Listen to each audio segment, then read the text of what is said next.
All right. Let's get started. I apologize for not getting here earlier. So we have a full agenda and some interesting topics for discussion tonight.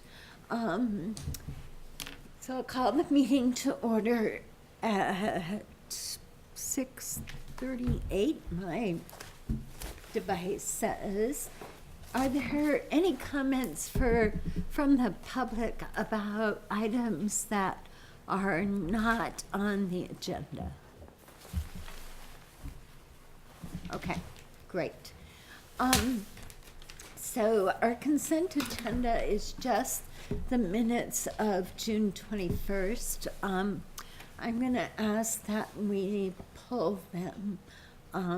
I've had at least one comment. Liz. I have an amendment, yeah. Yeah. So Liz, go ahead. Just that on page 4 of the minutes,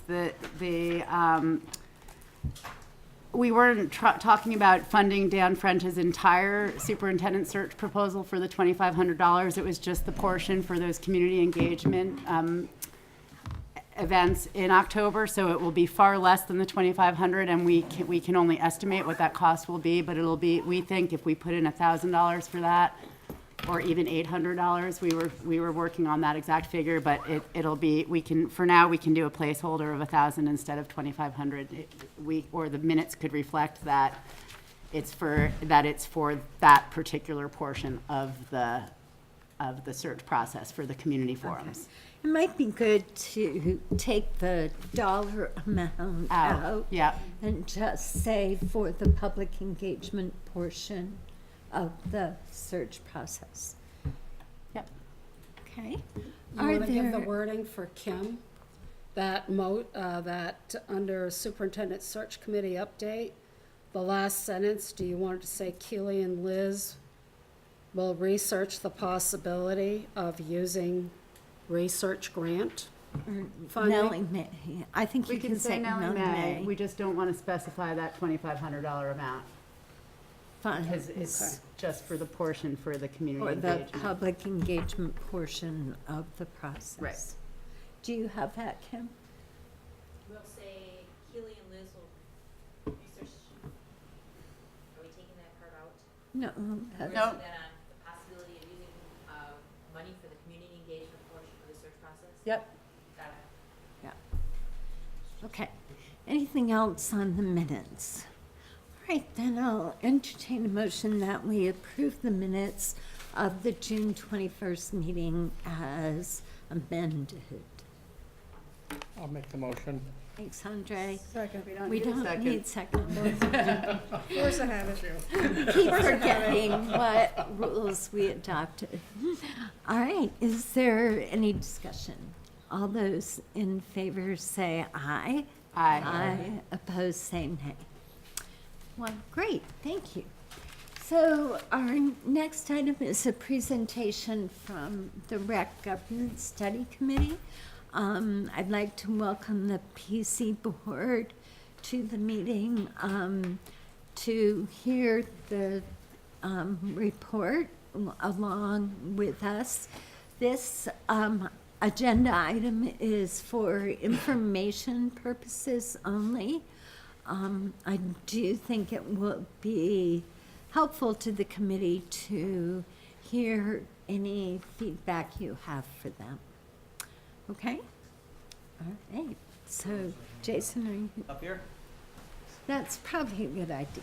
Okay. I'd like to thank everyone for having us here. For those of you who don't know me or just as a refresher, I'm Jason DeRosa. I'm a member of the Recreational Governance Study Committee. I'm also a member of the Prudential Committee. And I've been asked tonight to take you through what the Recreational Governance Study Committee has done, and just as an update, solicit any feedback that you guys have, and appreciate it. So thank you for your time. There's a couple other members of the committee here, so if you have some questions, I may use their help. Would you like to introduce them? Oh, sure. So Max Levy is here. He's a member of the committee. He'll be here for a short time until a select board meeting, but He is their representative. And then, of course, we have Ali Vile and Brad Luck, both here. So they're Great. probably experts on everything. Great, thank you. So, what are our goals tonight? Kind of give you an overview of our process, present the contents of our agreement that we've written up, and solicit any feedback. And then we are going to actually we're doing a presentation to you guys tonight, to the select board tonight. We're also doing one to the trustees, and we have an open forum for the community to solicit feedback this Thursday. We're gonna take all of that feedback, the committee's gonna be getting together one last time to kind of go through that and see if there's any modifications that we need to make. So, we understand this is just the beginning. There's probably a ton of questions that are gonna yet to be answered.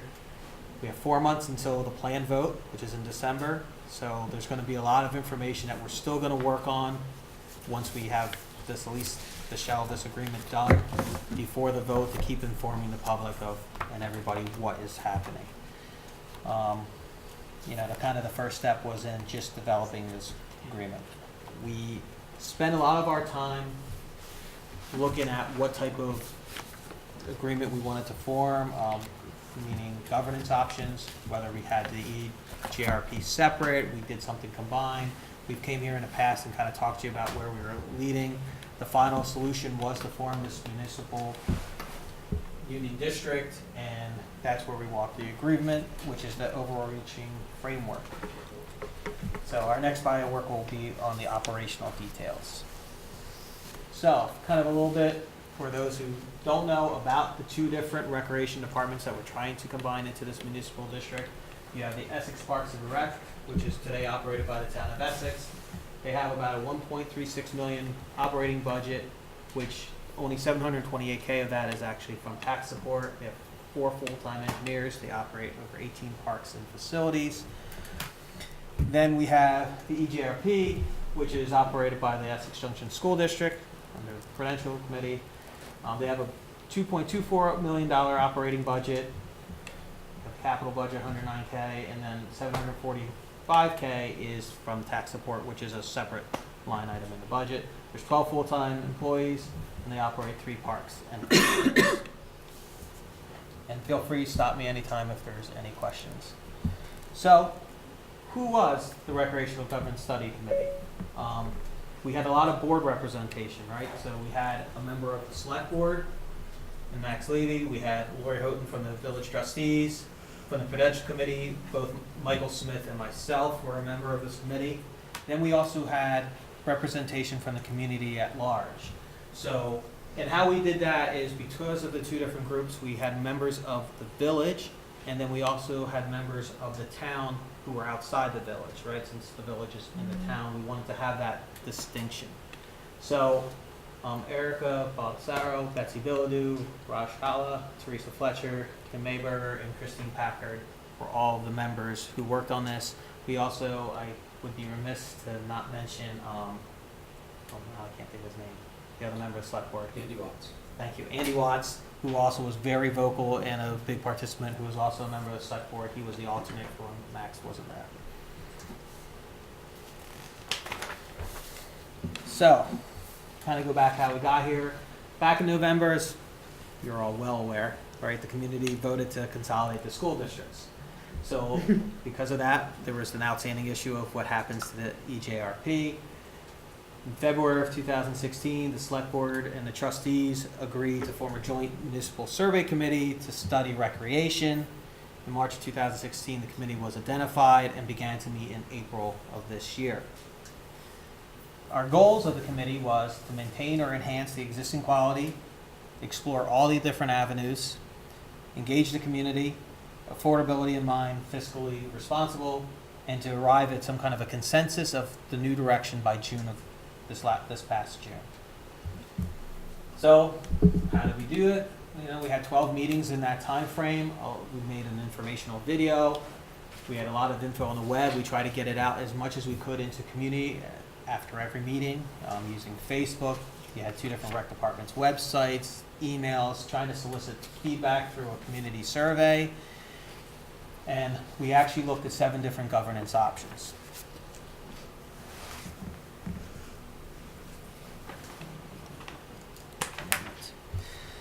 So, we chose the Union Municipal or Rec District option. This would be a new municipal entity created to perform a governmental service, activity, or undertaking. So, state statute allows 2 municipalities to form a municipal district. The district will be an independent municipality, meaning it won't be either under the select board or the trustees' jurisdiction. It'll be governed by its own 5-member board, and that its budget will be voted on by the voters by Australia ballot.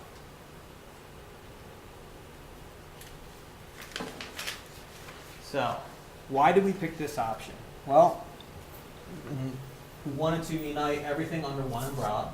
We wanted one budget for recreation that is voted by the community.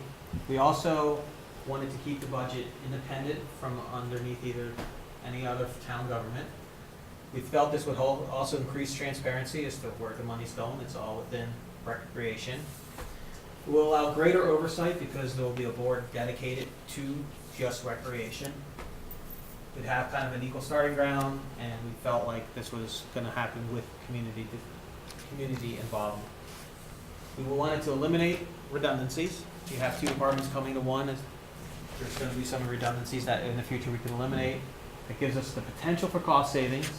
We felt this was a long-term stability of an option versus moving EGRP to one place and maybe having it have to transition at another time to a different governance. One-stop shopping for community members. We heard a lot of feedback how people would want to go to Essex Park and Rec and they wound up at an EGRP office trying to get something done, or vice versa. They want something for EGRP and they wound up at the Essex Park and Rec. So it gives everybody one-stop shopping. We felt it would be equity in the community. We'd be able to house other initiatives. So when we say that, this opens the door with this that say, instead of just recreation, we want to expand recreation to include libraries, to include the senior center. Other type of activities could be added into this municipal district. And it was also kind of in line with the recent efforts to keep going with consolidation. So, our first step in forming a district is we had to write the agreement. This is what the voters are going to be saying yes or no to come December. So that was the task of the study committee. We developed this in compliance with the statutory requirements in duration, organization purposes, the selection of officers, means of establishing a budget, terminating and amending the agreement, or withdrawing from the district.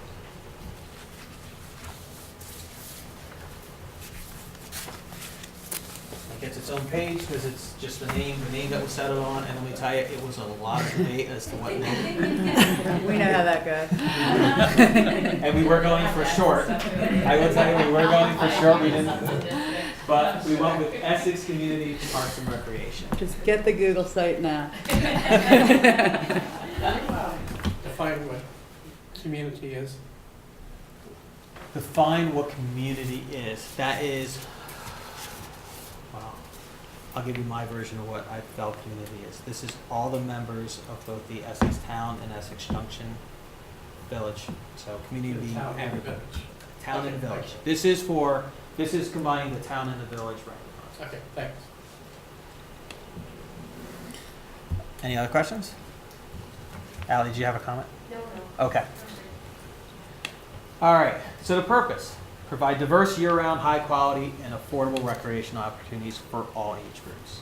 We want to maintain a variety of public recreation facilities and community spaces, create affordable and accessible opportunities for physical activity, maintain the aesthetic beauty of the parks and open spaces, and provide health, fitness, quality of life, and well-being.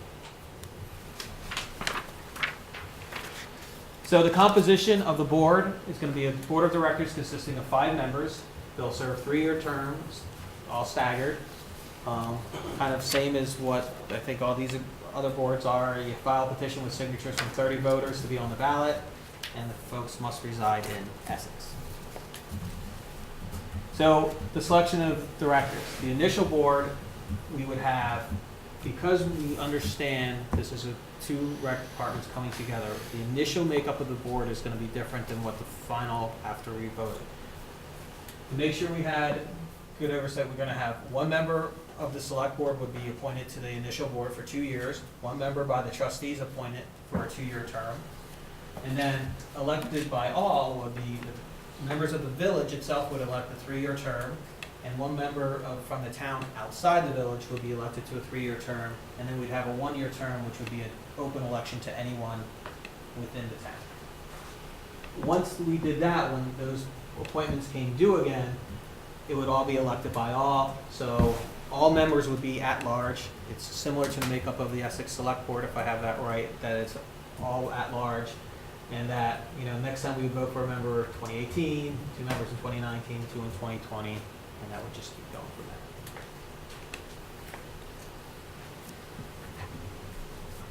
there. Okay. So budget and tax rate, we would have the budget annually presented to the board. The board will hold a public hearing, board reviews and approves, and it's voted by Australian ballot in April. The financials, the board must annually conduct an independent audit of finances. They may borrow money with voter approval. They establish a sinking fund for retirement of debt, and may establish a capital reserve fund for public improvements. Withdrawal of a community. So, could one of the 2 communities decide to leave? It would require a community-wide vote, cannot happen during the first 3 years of the agreement, and it cannot happen if the district votes to bond for improvements. This is all that's part of state statute. Question? Community-wide vote means Essex Junction and the town outside the village would have to both vote yes No. to allow them to leave. One could vote to leave. So, say the village itself voters could decide to leave, or the Essex town, not just outside the town, the Essex town voters could vote to decide to pull the town out. That's different from how school districts work. Okay. So that may be confusing, because if a town wanted to leave a unified union, it takes both the vote of that town and of the other towns within the union to agree. Right, this Union Municipal District does not require that. Doesn't do that, okay. But if this happened in this district, Yes. the district would essentially be gone, right? If one member leaves, Yes, if one member decided to leave. Now, the structure of this agreement is this district could also expand and include other towns in the future if it decides. that's true. Yeah. And so that's why you kind of have to write the agreement to cover that eventuality. So, speaking of, the addition of a community, the board of the district must vote yes, the voters of the district must vote yes, and the voters of the community wanting to join must also vote yes. So if we want to add another community in the future.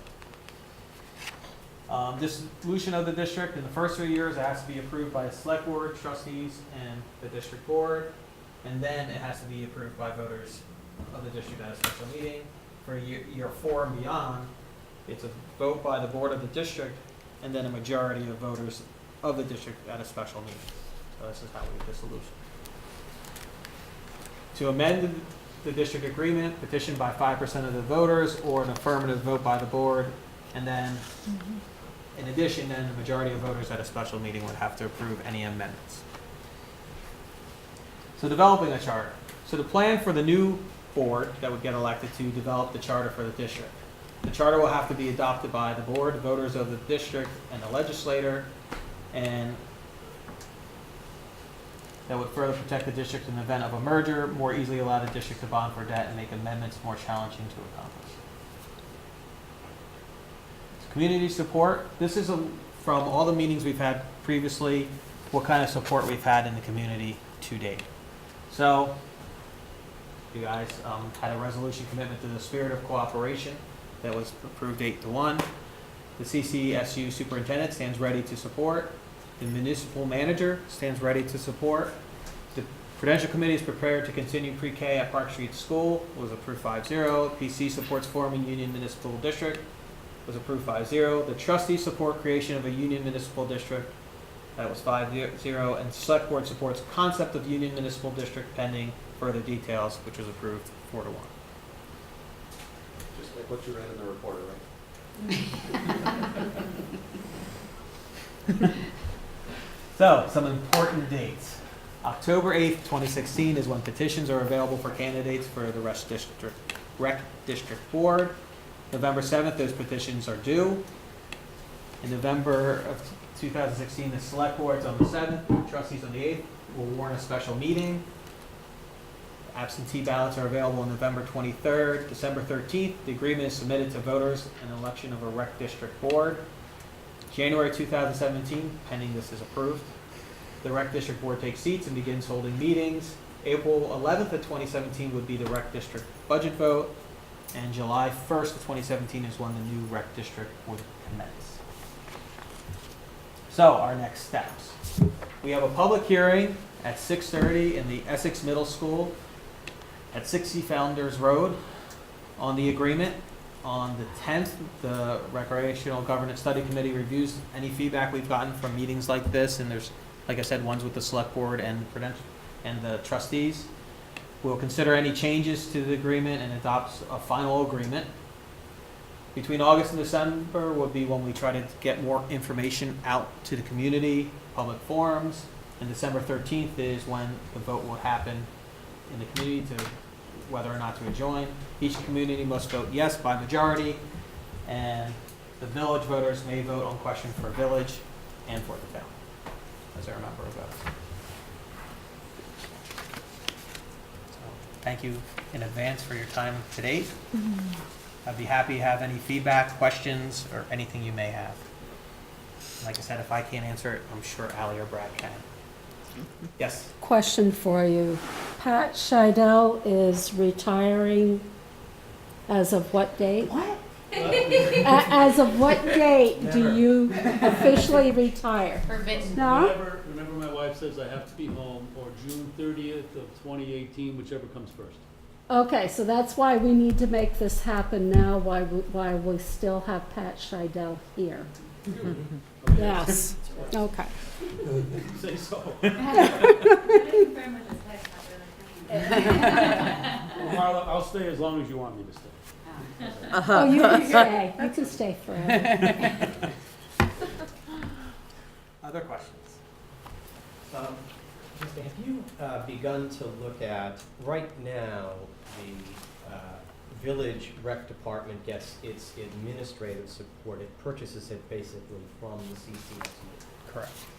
And you're going to have to start, and the town obviously is embedded within the town's larger administration. Yeah. Have you folks started, and I've been to some of your meetings, but not all, have you begun to look at the complexity of building your own administrative structures? Just general ideas about that. Have you thought about that? How big an obstacle is that? Does it seem, do you have the right amount of time to do that? Your thoughts? Let me defer that one to Brad and Ally since they would have done some of this work, but it has been a question that's come up a few Sure. times. And That's really this next body of work that we expect to do in the next 2 months. Both the municipal manager and the superintendent have agreed to have their central office folks sit on task teams, transition task teams, in order to help us accomplish those things. So we anticipate meeting with HR from both sides, helping make a list of all the things that are needed, and then trying to figure out how to provide those services for the new district. Okay. And I'd like to just get your thoughts also, Captain can jump in. If in a period of transition over the next few years, things like payroll, things like personnel, since the village has some of that structure, the town municipal government has some of that structure, is there anything inherent in the creation of a new municipal district that precludes or prevents you from getting some support from the existing municipalities around you? no, you should You be don't able see to. anything like No, that? you should be able to do that. Because I kind of just think that this thing is moving ahead very quickly. That's good. But there may be a need for us to kind of buffer things until it's fully able to walk on its own. And there's No. not a problem with that happening. Right, there's nothing in the agreement or anything that precludes that from happening. Okay. And that would just be, I think, it's called an interlocal contract if that's deemed the way to get those services. But that is, as Brad alluded to, the next period of work that really needs to happen. Okay, great. Thank you. Yes. I have a couple of questions. Are you, well, let me say this. It seems like a very tight time frame to approve a new district in December and have a budget ready for vote in April. You think that's possible? We do think it's possible. We know it is aggressive, but in talking with both Ally and Brad, who prepare their budgets, they definitely feel it is a doable, that they can do that. And they even recognize that to have it go to the voters in April, they would actually have to have it and sit down with their board in advance of that. So, yes, we do feel that's possible, that we can achieve that. Second question, if, are you going to be able to provide financial information to the communities, like expected tax costs or savings? Or is that too difficult until you have prepared a budget? I think the exact number would be based on preparing a budget, correct me if I'm wrong, Brad, but through the work that's gonna occur over the next few months, there should be a rough order of magnitude, say this is what we think the impact will be before the vote in December. Correct me if I'm wrong. Yeah, our expectation is by October to have, you know, kind of a potential budget put together. We obviously can't put together an actual budget. Right. And so there are lots of moving parts to that, as to, you know, what pieces and parts come to the new rec district from the village and town. But yeah, we expect to, by October, to have that information available. It will never be the exact budget. The new board will have the ability to approve that. You know, it's rather similar to the red, I think. You were able to more so talk about savings and potential future savings, but weren't able to, you know, have an exact budget as people considered whether or not to consolidate schools. Exactly. Yes, and we actually did that work more by saying, if this had been effect in the past 5 years, Yes. what would it have looked like? Two other things. I noticed that the slides say something about the preschool program being at the Park Street School. I think this board expressed concern about identifying a particular space.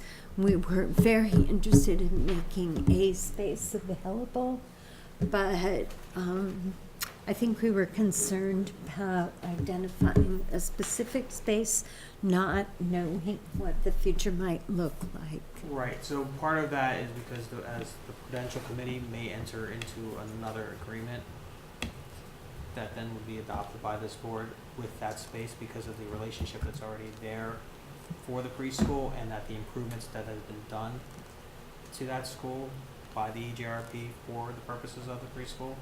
So that was in discussion with the Prudential Committee to actually enter into this year. So that would be based on whatever the Prudential Committee did. Because whatever agreements they enter into prior to July 1st, 2017, this board has to honor, Yes. right? But if this board has a very big concern, that is something that could be expressed to the Prudential Committee that they should take into account. Well, I think I would speak for the board in saying that the majority of this board, at the meeting where we had the discussion, had a concern about identifying a specific space. It's highly likely that that would be the space, but we would prefer not to constrain ourselves until we've had a chance to do an inventory of all of the school district's needs as well. No, I understand. So if you would just bring I that could- back to, As the Prudential Committee's all here, I think they've heard that. As one member on the Prudential Committee, I'm pushing hard to have Park Street signed over to, if this district votes for the rec department, I would like Park Street to be their building. I think we need to do it cut, clean, and clear. What happens then to the ACE program? The ACE program may have to rent from the rec department that space, just as they would have to have rented from us that space. So it's a catch-22, either program. ACE program has to be held off property. Well, So, off the main campus, right? So, heard your concern. I think that may be a future, maybe discussion officially between the Prudential Committee and CUU to have that discussion, but, you know, Lisa was trying to tell you that was the intent in previous discussions with Prudential Committee, but we have heard your concern, and we can, discuss that more fully. Kim? I think on that, I would also say that I recall the conversation and Brad having been clear that the commitment of space that would be adequate for preschool was more the concern than the particular physical building, that the commitment needed to be that we continue to honor the availability of space for the preschool, but that the appropriateness of what space might be used as we're unifying. I thought that I had heard Brad say clearly that it would not have to be a particular space, but the commitment of space that would be appropriate for preschool and the amount of space that you guys are currently utilizing. Did I get that correctly from the last time Yeah, you and, addressed? you know, yeah, for sure, I think that's accurate. We, as Marla said, we've made some pretty significant investments in that space, both inside and outside, to the tune of tens of thousands of dollars, to outfit it to fit preschoolers. The toilets are made for preschoolers, the playground and such. And I think as we get closer to next year, you know, people will be signing up for preschool with the expectation or anticipation that their kids are going to a certain location. So timing would certainly be a factor. I know that when the PC was talking about the lease part on June 22nd, they, you know, weren't talking about an extensive time period, like 10 years, but possibly, you know, looking at a 2, 3, 4-year lease, something that in the short term would, you know, allow the preschool to stay there. And then if, you know, once this board gets settled in new district, if they find a need for that space I think something could be written in to renegotiate even mid-lease, should the unified board Right, I want think that our space. intention was to provide stability through the transition. Now, in and 2 providing years sounds insight. way different than a But transfer of assets This- post-unification what- vote, As Marla said, as a member of the unification vote. Right, as Marla said, as a member of the Prudential Committee, what she is pushing for, what so far we've agreed to do is something which would be some kind of a lease agreement. However, that is still open and still being discussed at the Prudential Committee, so I would urge that we probably at some future time, early in the school year, need to have that as a joint discussion. But the Prudential Committee kind of has to have more discussions to figure out their mindset and what they want to push forward. But I do think an open discussion is warranted. And I would just comment too that that issue is going to be something that needs to be addressed if this rec district takes place or not. You know, regardless, I just don't want some folks, if you're feeling, you know, frustrated by that conversation with the PC, to say, well, we don't want the rec district, because either way, you know, EGRP will continue to exist in some fashion in the preschool program. So, you know, that issue is kind of separate, I think, from this rec agreement discussion. Yes. And I would just say, in the interest of transparency, it would be probably pretty important to think about that takeaway that people might have, this notion of transfer of assets prior to July 1 of 2017 that were previously considered to be part of a unified district, Right. might be something that would rub people in the broader voting community around the Park and Rec not well necessarily. So to be considered. I think the notion of stability makes absolute sense, and I could see it as a parent, and I could certainly see it as rec directors to be looking for that. And I also think, as we're considering the combined assets of a unified district and where we'll be housing a central office or various other things, getting the right space, might be more apparent 3 or 4 years out. But certainly the next couple of years, I would imagine our We definitely, central offices would not be expecting them picking up and moving into Park Street or anything. I just don't. we definitely feel we owe it to the members that use the preschool some stability over the next few years. So we wanna make sure at a minimum, we cover that. Well, I think that makes sense. Marla? and then Liz. I'm not worried about the public and the vote that we took because it was known that we could change things before that date. And contracts, it was agreed to in those articles, that contracts would be done by each of the boards. And Westford is looking at all that land that they don't want to go to the unified, that's being looked at. So I don't think you can pick out and just talk about Park Street or whatever and discuss that as the public. I mean, then you gotta bring up the land in Westford, and are you gonna antagonize them by saying, oh, that doesn't look good for you to pull the land out? So, every community has certain things that we went into this with that we, And that's what we voted on, that I guess, is we- my point. yes. And, had a question on something. Okay.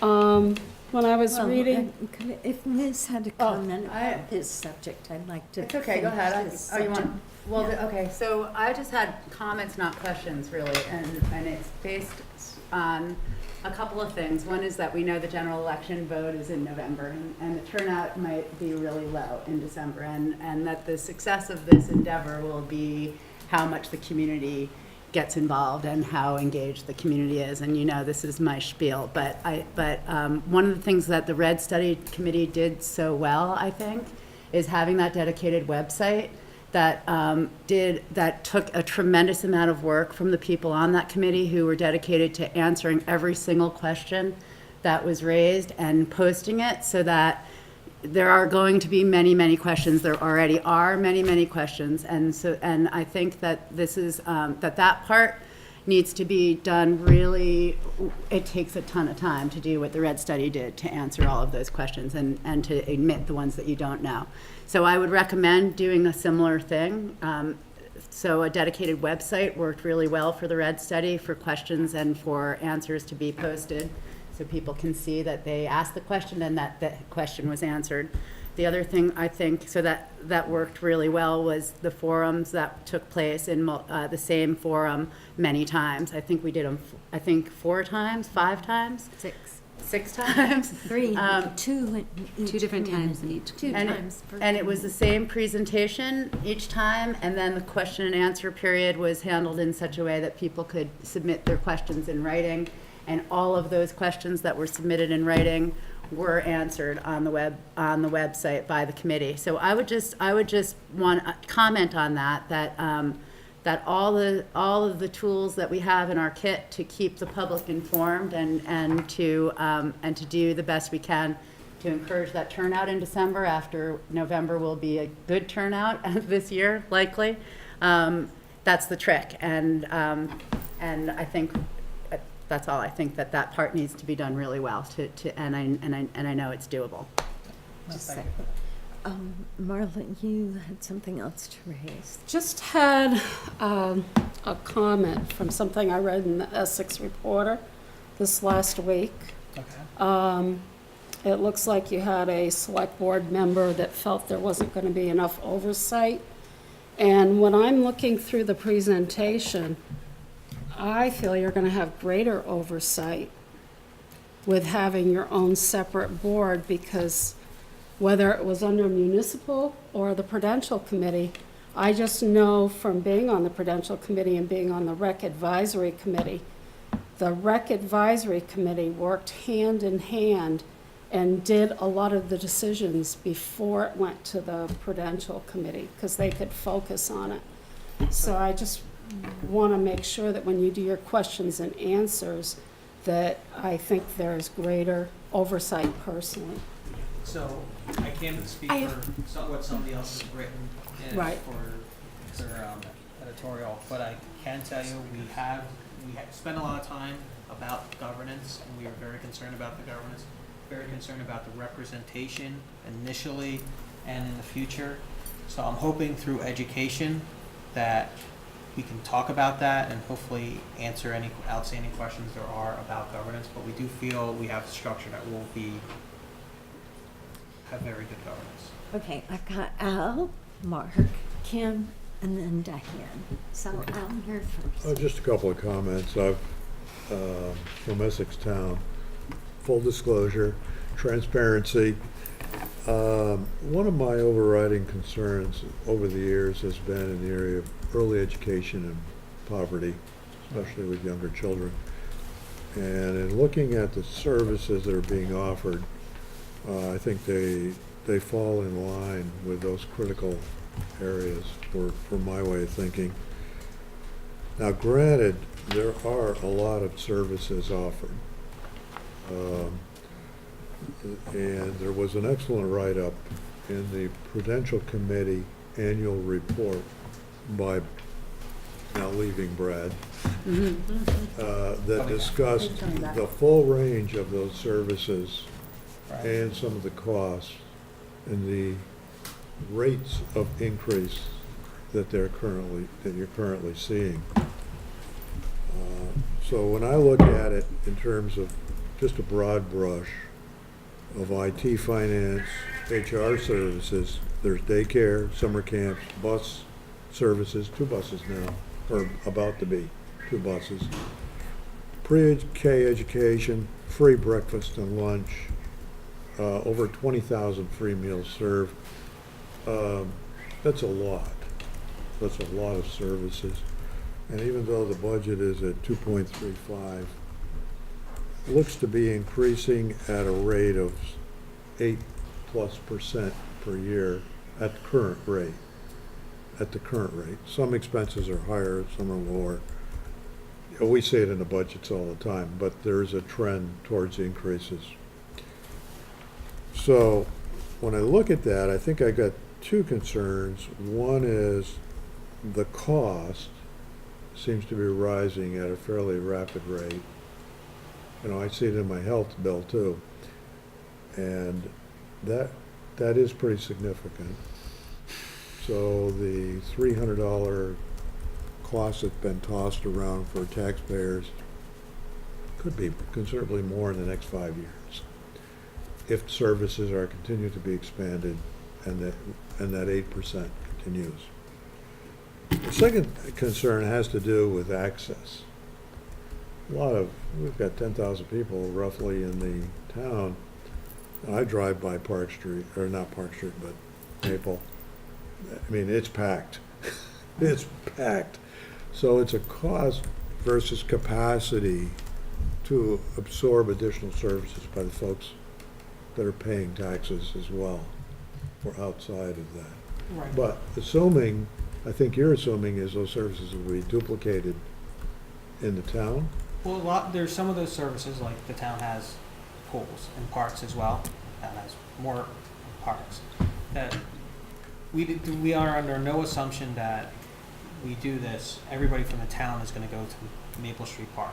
Right. Most often, but everybody's gonna use the one that's closest to them and most convenient to them.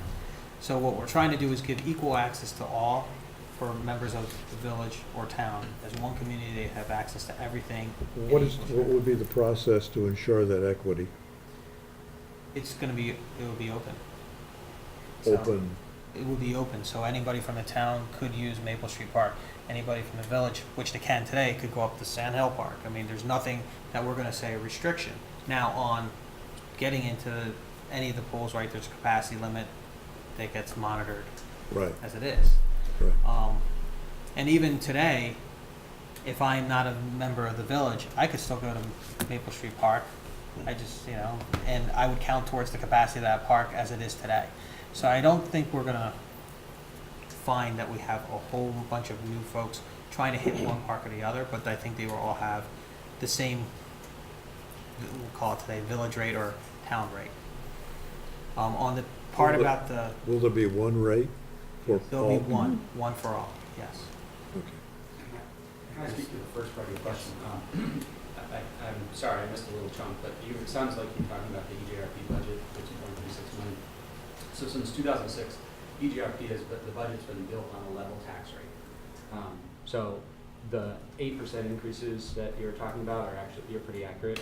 It's a 0% increase in tax rate over the past 10 years. So all of those increases have been paid for but through user fees. So the people that are accessing those programs, they're paying for those So it's programs. a revenue neutral, cost neutral. Tax, Tax. from a tax standpoint, yeah. So if you, every year, it's usually Grant Geisler, but it gives, the board, the PC provides us with the instruction that we'd like you to build a budget on a level tax rate. And we build that budget on a level tax rate based on the anticipated growth in the grand list. So, you know, we anticipated it was a 1% growth last year. It was actually quite lower, so there was a slight change in the tax rate, but the budget itself was built on a level tax rate. The part that you missed was my comment regarding your 3 or plus page report in the PC annual report. Yeah, And that's pretty informative. oh, good. But we don't anticipate any problems with people accessing programs, for what Jason was saying. Certainly, if there's more demand than we can serve, what our motto has always been is to try and meet community demand. So, if all of a sudden we're seeing certain, certain activities, are having more interest from folks, then we'll try and grow them. That's what we've been doing. So if the town joins with the tax rate, because the tax rate in the town is pretty stable, would that be merged with the tax rate in the junction? So there's some grossly inaccurate information in the Essex Reporter, unfortunately. Well, that's why I'm asking. Yeah, I appreciate you asking. It's, as we said, by October, we expect to have some budget numbers. There are too many details that need to be worked out right now to try and project and give you a number. It just wouldn't be fair, and we fear that people would try and use that number. But I can tell you that the $100 to $300 number is absolutely way more than it would be. But for example, what George was talking about, if we were to utilize the payroll services from the village or the town, and utilize those at a low rate, if they have the capacity to serve us, then that certainly would be a big change on the budget if we were to contract those services out or hire an employee with benefits who's Right. providing those services. So Right. those are things that are really significant that we'll have to assess over the next 2 months. That seems, this whole area seems to be an area that is unclear to me. And if it's unclear to me, I'm not sure who in my community understands it. But I would hope that you can clarify that in a way that people on the street understand. Clarify think the part about accessing. Access, cost, Well, the thing tax is, rates, et cetera. probably the biggest thing about budget will be that there'll be a single budget. It isn't necessarily just additive, putting the two budgets together. And that's probably a point that's going to have to be Yeah. problem. Yeah. All right, I'm conscious of time. I have 3 more people in line. I'll be really brief, Martha, and Okay. Jason, thanks for the presentation, and to Brad and the PC board and others, community leaders who were here this evening. Dynamic, interesting. I'm just impressed with all you've gotten done in the 12 meetings that you had today, so thank you. So these are some observations, and it's just feedback or observations on the agreement itself, so it's sort of at a practical level. If it were to become a separate entity, I'm struck by the absence of any mention of policy. That would be under the bailiwick of your powers. Maybe you're restricted by state statute, but there's no mention of developing policies as your charge as a group of directors. And I find that's just an observation, but when we think about how you're going to govern, when we think about how to develop a budget, when we think about how we're going to interface with stakeholder groups, including schools, policy would help drive some of that work. So that's just an observation. The other one was under And it also says appointed an executive director, but doesn't talk about anything about holding an executive director accountable to the work of the organization. So that's curious. But the other one is the executive director position. That it doesn't talk about, as we talk about you're here tonight because schools are important to the sustainability of this program. So what is the role of the executive director in working with schools, not necessarily through policy, but through strategic planning and visioning around how do we keep this going? We have support from Superintendent DeNova currently, but at some point Superintendent DeNova won't be here in 10 years, 15, 20 years. So what is the role of the executive? Unlike Scheidel, who'll be here as long as Marla wants to be here. I don't think Marla could convince Judy.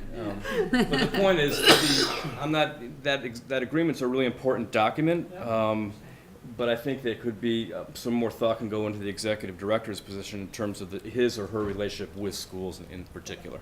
That's just an observation. No, thank you. Are you gonna write that? Kim? That is enough. Kim? I have a question off of Mark's, or just a thought that I'm wondering, as you guys are developing those articles, we had some guidance from the AOE on the study committee for the unification.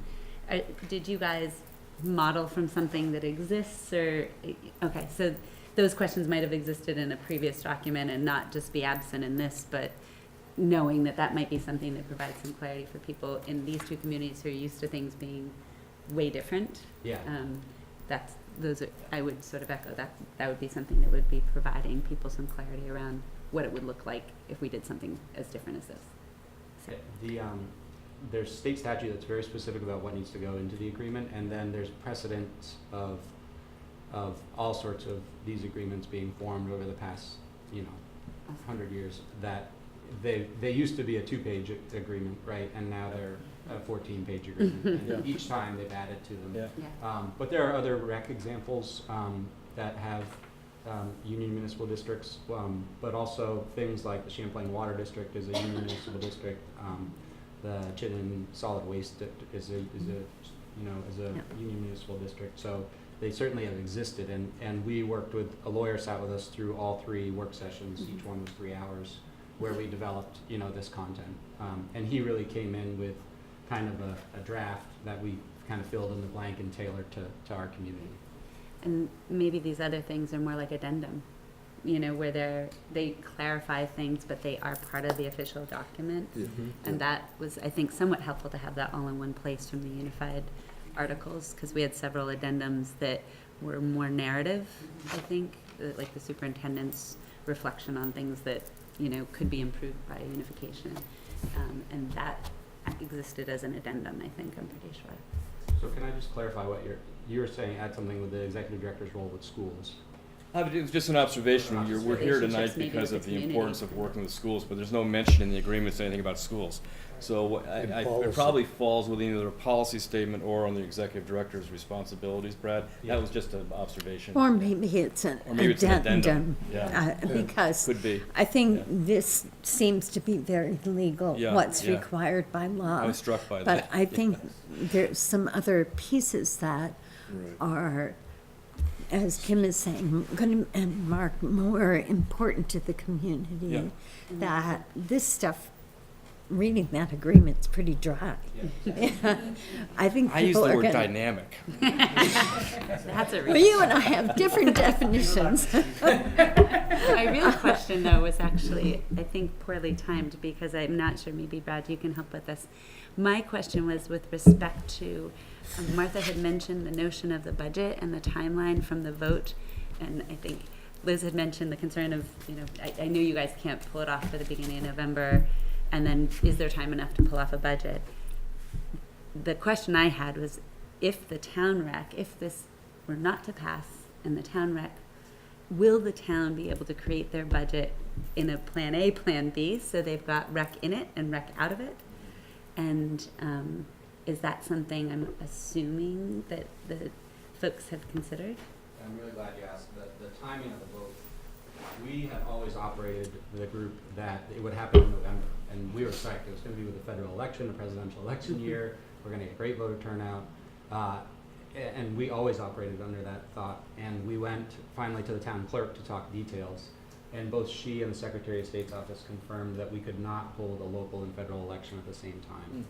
Oh, There are differing dates for absentee ballots and petitions. There's all sorts of statutes. And also in Essex, of course, we have different districts for federal and local elections. So there was no way, it wasn't like it would just be difficult and we would have to ask poll workers to do the X and Y. They said absolutely impossible. So obviously the next choice would be town meeting. For a July 1 turnaround, it presented two problems. One is there's no way we could vote in March and transition by July. And two is what you were talking about, that both the PC and the town would have to build a rec budget and pass a rec budget by the time we knew whether or not we were going to create a rec district. Right. So it was complicated. So December is the earliest after November that we can have the vote, and that's prior to the PC and the town board developing their budgets. So if on December 13th it passes, then both of those boards won't build rec budgets. If it fails, then they obviously will. But Brad, the PC isn't building a budget. Well, somebody's It's going to have be a build budget. UU budget. Yeah, I'm sorry. I don't, you all, I guess, would decide that, but somebody will have to build a budget, whether it's the PC, the UU, or the trustees in some So way. I guess the question is, what's the plan if the vote fails in December? I think this board has been fairly clear that they don't think recreation is our, You don't want us. bailiwick. I get it. right, You it's know, not, It's okay, you can say it. So, what be offended. PC met on June 22nd, and they said, let's wait till after the vote to have that discussion. You know, Okay. you could spend hours having that discussion only to find that the vote passes and it's irrelevant. So I think Okay. they were gonna wait till after December and then say, and they certainly in their meeting acknowledged the sentiment that this board, you know, has expressed about whether or not recreation, and also recognize the challenges of a rec department serving one of the three communities and how that would be done. We've had preliminary talks with the trustees, and we both agree we're gonna wait till after the vote, and then if the vote is negative, we'll figure out what's the best option then. thanks. And I think we should remember the local boards actually continue to exist until the end of 2017, where I think CCSU even goes a little bit longer than that for closing out books or something. I would Um, anticipate the PC board would take responsibility for at least the budget Creation. development and creation. And that this board may then have the responsibility of operationalizing. But that is, you know, it's unforeseen, so it's really better to wait and see what the vote's gonna be, and we'll figure it out like we always do, right? Right, right, right. So But the I'm responsibility pleased would to hear transfer that to you've you been- at that point. I'm pleased to hear you've been talking to Thank the you. trustees. That's- We Timeline recognize that makes there more could be sense. a big issue there, and that we'll have to address it somehow. Okay. So I just, Diana, okay. oh, I've got, I'm sorry. unless this is clarifying of this discussion that we're having right now, have been having. On the budget? Yeah. I was just gonna, ask a question that in the spirit of cooperation and, the work that the town municipal governance and the village municipality have been working on for a long time. This isn't just because the school district unified. Right. But this has been part of the overarching plan for quite a while. And towards that end, I think it might be helpful, you know, certainly to have a backup plan of support, both through budget development and operations, capital planning, and maybe a space audit. Because as some space is going to become available through some of their opportunity of merging their offices, you know, we could, just as this board has the spirit of finding space, that would be helpful as well if the village and town would also make those commitments in the event that the merger happens. So space audit. Okay. Diane, sorry. You've Okay, been waiting in the queue for a long time. I got a list. Some of the questions I was going to ask, of course, have been asked and answered at this point. So I'll ratchet this down to what's Please. left. Okay, I would like to emphasize that when you write things, that the elected board, is elected, okay? I feel that, there'll be elected peers to us, just as the municipalities are elected peers to us as school officials. I seem to be running from the same, point. So if there are members that are wondering about supervision, I seem to recall that there are a lot of elected officials, both in the town and the village, that are elected and responsible to the populations. So if there's concern about the recreational board being lax, there's just as they would be just as responsible to the electorate as we are. And to stress that to the parties that have become concerned on that issue. The discussion so far, yes, the property space and whatnot is a concern of mine, what's coming and going, and it reasserts my question months ago about a list of property of what this district may own now after July 1st, 2017, and what we need to budget for. So I guess it reemphasizes what's being transferred, what's being kept, and I like to have some kind of an idea of what it is as to what's playing musical chairs, because I think the populace that voted might have made some assumptions. I know that we've, in our discussion, have kind of made some assumptions as to what facilities, what properties are being transferred, and specifically, does the recreational board, are they aware that the Prudential Committee's property on Saxon Hill belongs to the school, even though it's currently under lease for recreational purposes to the town? So, and if you really want to get picky about it, why not emphasize the U46 lease with Park Street if you're going to get picky?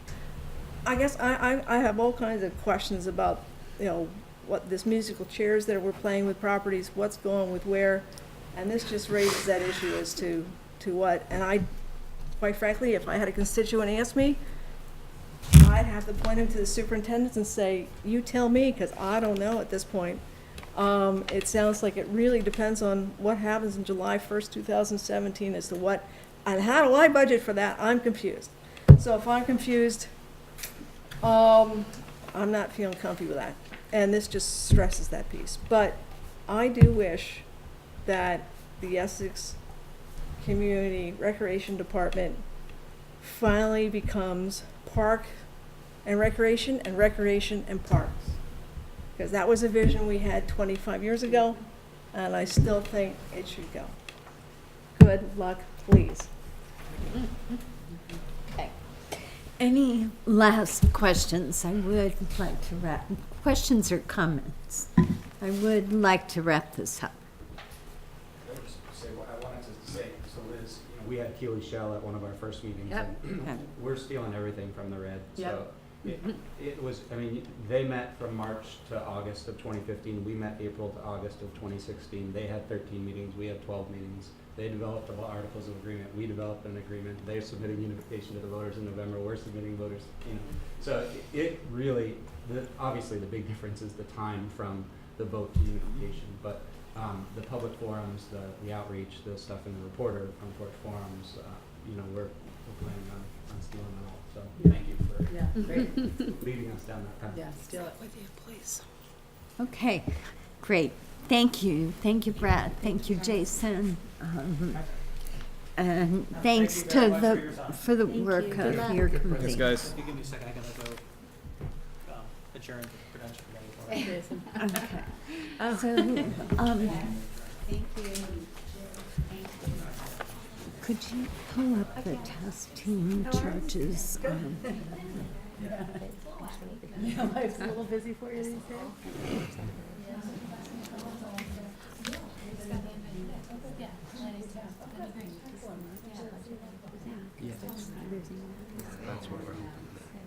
Yeah. No?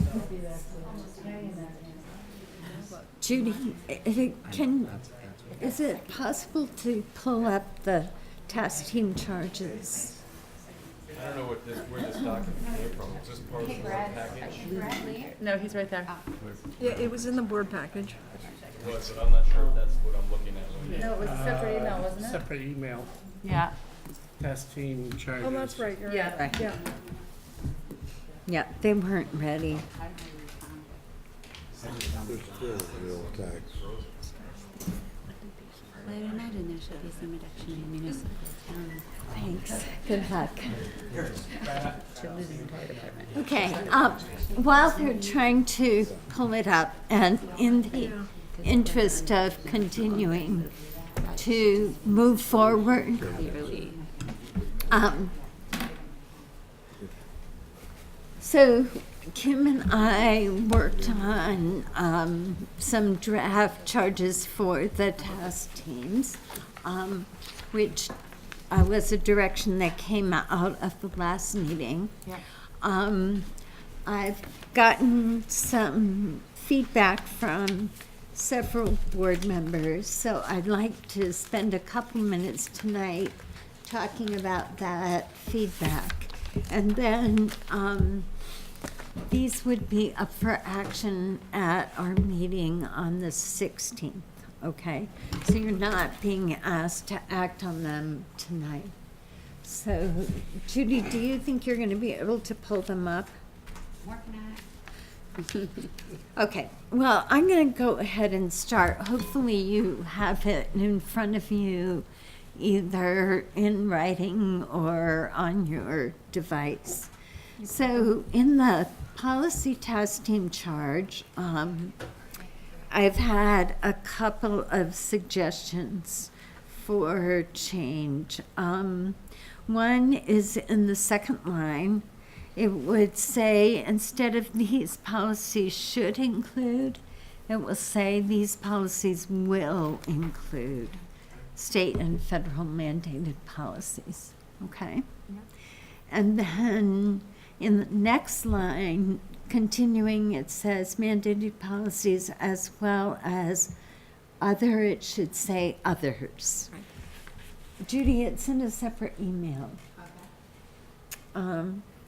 So those are the two changes that I've had so far on the policy charge. One of the issues that's been raised by 2 or 3 members is the transportation issue and the fact that this board will want to be involved in some way around the procedures, as will the community.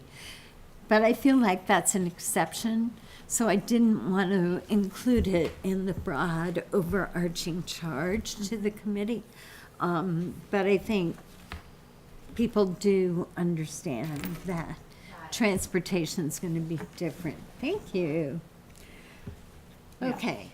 In the superintendent search, there's a typo here. This should just be conduct, so we'll be taking the S off from conducts. That's the only suggestion I've had on the superintendent search charge. Any comments or additional questions there? Okay.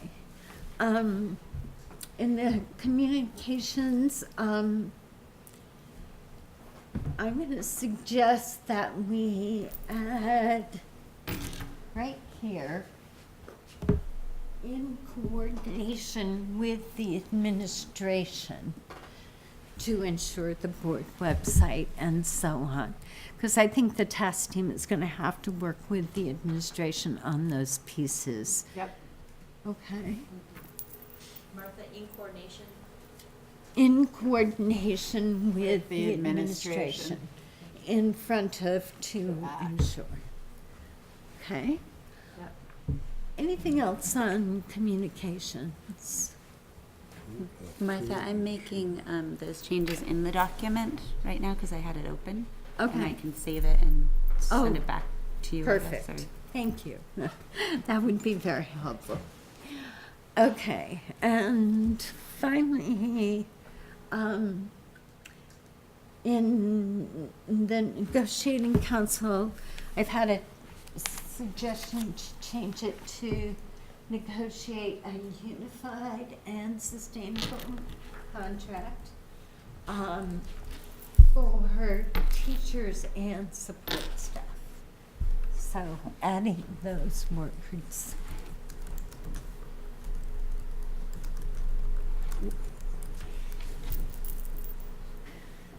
So other comments, thoughts, changes that you think we should make to the testing charges? Think we've got it? Yep. Great. Okay, so Kim's, actually, Kim, why don't you send the document to Mark so he can include it in the next agenda Sounds good. packet, okay? Could you also send a copy to Kim so that she makes sure her amendments to The this is- minutes reflect that. That's a great suggestion. Okay, good. All right, Judy, if we can go back to the agenda, that would be helpful.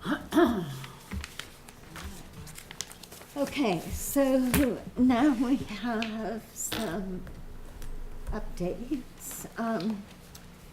Communications, Liz? Yeah, I realized that the minutes were posted on the blog, so some of you probably have read them already, so I'll just be really brief and just let you know that all the things that I was supposed to talk about are on there. Basically, we had a discussion with the IT, and Keely and I met with Vince and with Ellen the day before she gave birth, which might have put her over the edge, I don't know. Not Ellen gave birth, but Keely gave birth, right? We all gave birth to the idea that we're going to move forward with Google, with a Google site, and both teams agreed that we're going to move in this direction. And they gave us at that time an opportunity to give some input on what that landing page would look like. So now that's as of August 10th, when you click on that, the new landing page will be. And have you all previewed that? Have you seen that go around? That was not to everybody. So it will be next week. You'll be able to see the new landing page that has the CCSU information, ETSD information, and below it lives the unified information, so that it's an easy and navigable page now, and it looks nice, and it will serve, we think, as a nice transition site until a formal new board when we become an operational district with students. So that was the beginning of that decision. Ben will be sending information to us so that we can be administrators on that, and we'll be able to move forward with the design, with building that site, which is another big piece of work for the communications team and the administration on the branding and looking at what the logo and the branding and the new district, and that's a much bigger piece than what we need right now to be in place, which is a really easy access to the information that the community needs to have. So that's coming up. We talked about policy, and we talked about that for the communication role in that is really to help with the procedure part, not so much to weigh in on the policy, but to help to inform how the community and how we can communicate the procedure around policies that are mandated. It's separate from informing about the policy, which we didn't think was our role as communications team, but we see our role more as being able to help get that information out into the world and focus more on procedure than on policy. Then we talked about Nellie Mae, and we talked about looking at using some funds, and I checked with Nellie Mae, with Everyday Democracy and Nellie Mae, to see if some funds could be used in October to help with that community engagement event, whatever we come up with for. And that has been approved by them. It's up to us how those monies get spent, so we can use that to defray some of those costs for Dan or for Brian, if that should be the case. The only other thing we talked about was having a clerk and a chair, and right now, we've set it up so that I will be the chair and Keely will be the clerk, moving forward for now, and, that's it. Again, the minutes are, on the blog, so you can refer to those, and if you have any questions, just please let us know. Great. Questions for Liz or comments? Okay, thank you to both of you. Next we have policy testing. We will be getting to the first readings of the policies. I forgot one thing. Oh, sorry. I'm sorry. That the Nellie Mae event, the leadership meeting that had been scheduled for June had to be rescheduled, and I just wanted everyone, viewers and everyone here, to know that it has been rescheduled for August 10th. And please come, and anyone who can be there, it would be great to have you. Sorry. And it's taking place at the Holy Family. Yep. That's over near Summit Street, right? Yep. It's Yep. over there by Crystal Nail Salon and over there by, yep. Okay, great. Okay. Diane? Okay. So, you should have received in the packet the first readings of policies. Yep. And we wanted to, as a committee, preface that we're going with the VSBA policy models, as they're up to date and have already been vetted, as Paul O'Brien noted when he met with us. That going through the policies is bringing some timeliness and a fresh look at things and reminding us of why things are important. And we are also following the VSBA coding system, so it's gonna be A1, A2, we've said such and such. As you can see up there listed, board member conflict of interest is A1. So we're going with that system. Other districts have done that same system. So it won't be brand new. Am I missing anything, guys, in preferencing things? No, I think the reality that we found was that a lot of the existing policies for our districts are out of date to varying degrees. And the VSBA policies have been recently vetted by their legal team and feel much more comfortable with the language there.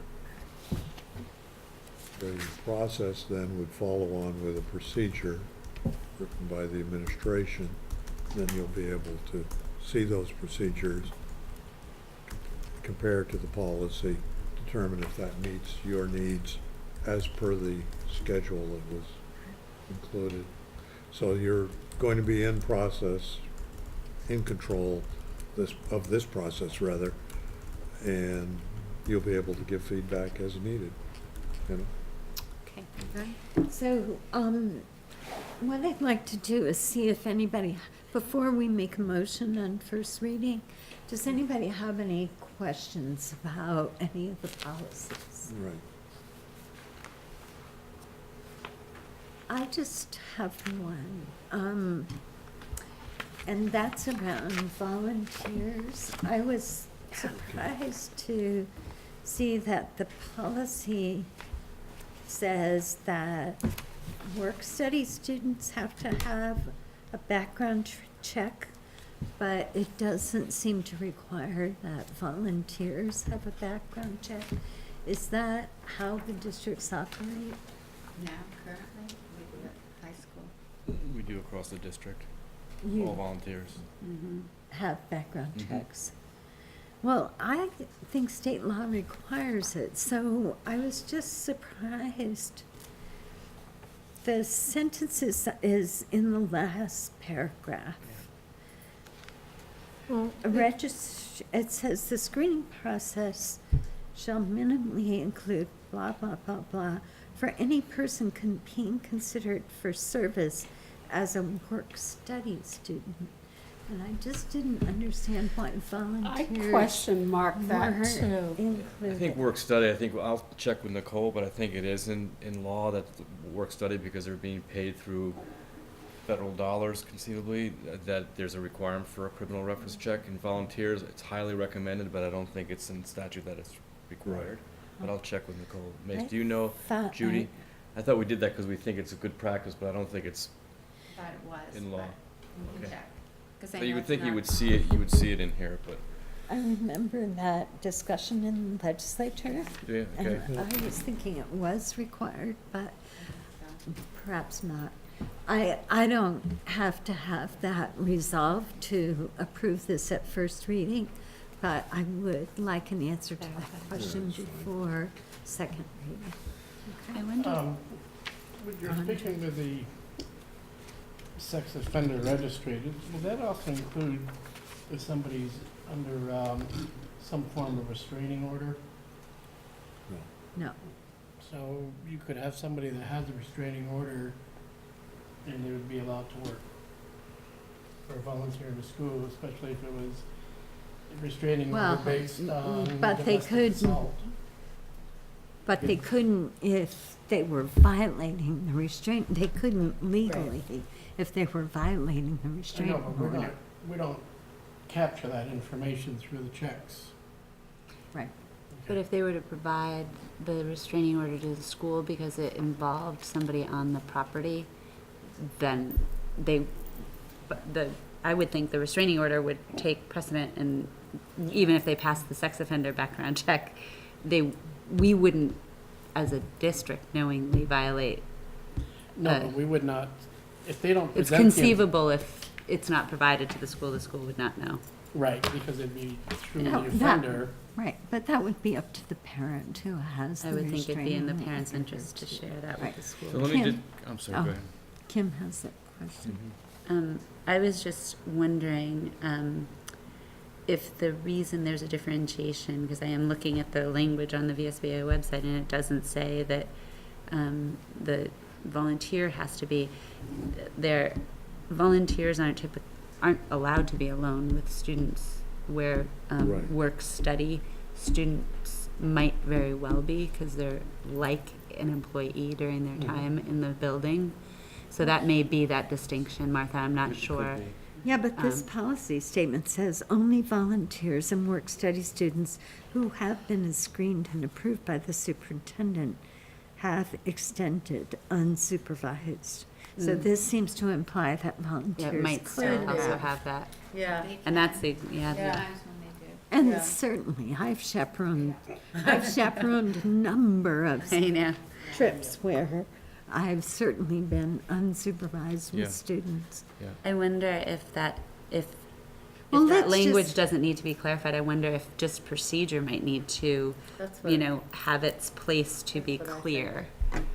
Because we let's may or may just- not want to let's change just the find legal out what the language. law Yeah, that says. definitely makes sense. You know, I'm assuming this is right, but it was just curious to me. Yeah. Anything else on any of these 5 policies? Yes. Just if we as a board wanted it to be in the policy, it doesn't mean that we can't True. put That's right. that volunteer true, we piece. I mean, I would feel more comfortable having it in there no matter what you find out at the Legally VSBA required. policy level. Yeah. Because Mark, how do I, you feel about deviating from this is just a recommendation, so. So just to be clear, we're looking at the last sentence of the policy statement on, The that it would be the not only second work-study to the student, but also last. volunteers The second to the last and the last. and the last. So just adding The word volunteer. volunteer. Yeah, I think that's a, Is that I mean, it would be good to answer the question about the law, but I think it would also be reasonable to say that we want to add volunteer. If that's already the practice in our 2 Judy, I districts. think that's certainly reasonable. We're doing it, and that's what we expect currently. Great, good suggestion. so would it be anywhere we see in that policy statement? It's in the last 2 Last 2 sentences. sentences in the So we would be policy. adding volunteers? Yeah. Right, Okay, okay. good feedback, thanks. All right, so with that, can we do first readings as a group? So I'll entertain a motion that we approve at first reading policies A1, B1, B2, B3, and D3, noting that B2 has been amended. Liz, you want to make that motion? Sure. Okay. Is there any further Nice job. discussion? You're shaking your head yes, so. Yes, what she said. You got it. All right, any further discussion? Okay, all those in favor say aye. Aye. Opposed, say nay. All right, thank you, Policy Committee. Good job, guys. All right, we just have one more item under board business. And as Mark and I talked about the suggestion for rotating board meetings through the schools, we think there are some challenges with that in terms of setting up for RETM, this setting up for presentations. We think it's probably helpful to the public if we're in just one place. So we're wondering if the board would feel that we could set up school visitations in another way. And I don't know exactly what that is. Is it going to a school at 5:30 and then coming here for a 6:30 meeting? Is it having a couple of nights, nights in each community where we try to visit all the schools? You probably can't do them all in Essex Junction in one night, but separate from board meeting nights. I don't want to have a long, involved discussion. I don't think we have to decide it tonight. I think we have to decide it on August 16th. So what are people's thoughts, Liz? So I think that the importance of doing that, one of the real importance of that is that the loss of local boards for communities and making sure that people feel like they have access to us the way they had access to boards who do now have access to the boards.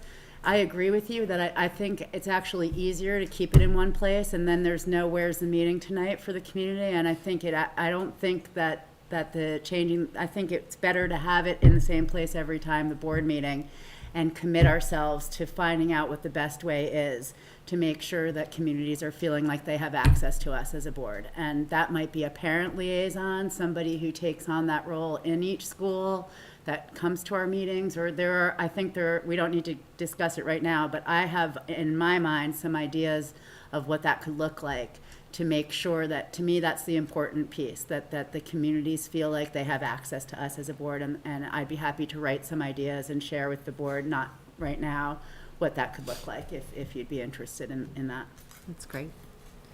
Diane? As a member of the planning commission, sometimes you have to do a site visit as part of the application process. And so that has generally entailed that there's gonna be a warned walkabout on the site. So public could come along. In fact, one of our walkabouts, we had the public along. They could not influence the board while they were there. They could witness us doing it. They could walk with us. They couldn't have the chat with us. So there would have to be some ground rules. School boards are different from planning commissions because we're acting as a board of judicial. We're not doing that here. But that has worked. I've also been on other places where we've done site visits. When I was in the Girl Scouts, we warned that we were going. We didn't necessarily have a meeting, but we did inspect things. Okay, if it was while camp was in operation, so we could see if it was meeting the philosophy of things, or if it was when we were available and the site was not, it was too crazy to be at camp. We could go when the camp wasn't so crazy. So there's all those possibilities in doing that. The other option is individually do it, depending on what schedules are. That would allow, if you had daytime, you actually see something in operation. But individuals have to know that they couldn't influence board members. It would literally just be let's say, a guided tour with the superintendent or the principal or whoever was assigned. Well, I was thinking it would be helpful for us to see the buildings. I've been in most of them, but I would venture to say not too many of you have probably been to Westford, except for the hearings, the forums. And then it would also be nice if it was an opportunity for the principals to have something to say about their schools. But I don't know if people can come before a meeting or if we have to schedule it outside of meeting time. Andre? Well, given that we're meeting twice a month, I can see the rationale behind this having a meeting, the stability of having it in one place always, but I think there is a disconnect that's going to be coming if we don't start having meetings in the three communities that we're in. So is it maybe look at splitting the meetings, one meeting always here per se, the other meeting to be in another community, the school? I mean, because when I'm thinking of, if we're looking at having like a school visit occur before the meeting, there's some logistics involved, that traffic, traveling. I mean, some of us work here, so for instance, if we have to race back to Westford, then race back here, that I think is problematic. Or No. Okay. Other thoughts or comments? Marla? I liked Andre's suggestion, one meeting a month, set location, and maybe it could be worked out if we had presentations or we knew there were major presentations that could happen at those meetings. And RETN, if they can't be at the local schools when we're there, then I would say that's fine. My concern is making sure, I want the staff and the parents and the students to know that we care about their schools. It's just, But I feel I don't know, disconnected. I don't know if that, well, we'll have to think about whether that requires a physical presence. But I do think that it would be helpful for us to see the buildings prior to building the budget. But we started looking at our meeting schedule and we realized we couldn't get to all the schools. And I by don't the think it's, time. I don't think it's maybe the best way forward for us all to need to be in the building. I think there's a different way of feeling connected to those buildings and connected to those building leaders without holding a meeting there. We know, look at all the people who come to our meeting. We know that we need to make an effort to be connected to all of our communities, and I'm not sure that holding the meeting in the school is the best way. It's not so much the meeting. It's like when I work on budget in Essex Junction, we got 4 schools, we got the rec department. And when they're talking the budget and you're going through the budget, conceptually, it helps me to know that the people I'm sitting around the table with are familiar with the schools. I just think that if we have a time where we're all going into a school together, we've heard the same thing, we've seen the same thing. So I know at Essex Junction level, we use that time period, that time for meetings where principals kind of give you a little heads up. They tell us a problem area, they tell us the good things and also a problem area, so that when you get to budget time, all of a sudden you're not just thrown for a loop, And I'm sure Judy and the principals have talked about how they'll handle the tours before we go. But I just think it helps me to know that when we're discussing it, that we all saw the same thing together. hands-on. Judy? I think Marla makes a good point as far as, and I've learned this in the last few years, the PC has, because of their 4 different school locations, 1 meeting a year in each of their schools. And it starts at 3, and that's the tricky part, if a board could really make that happen. Because the teachers stay after, and the teachers do a presentation on their action plans, and principals have an opportunity to talk about the ways the board has resourced the school and the advantages and the student accomplishments.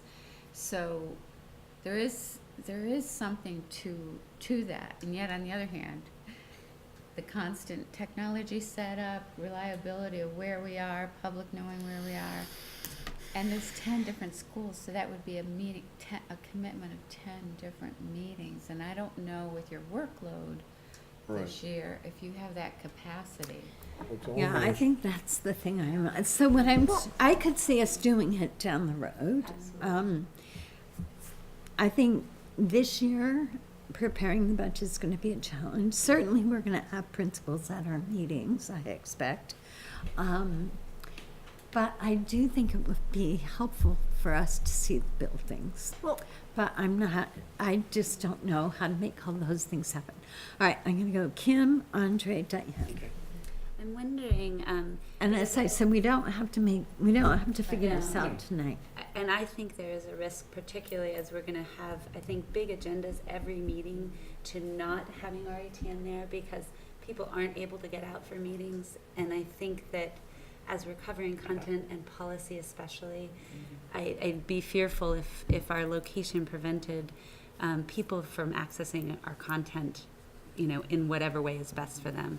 I'm wondering, I know there are typically open houses in the fall at all buildings, and I'm wondering if we were to know that schedule, if we might, in pairs or something, pick a building we're not familiar with and be present at that open house.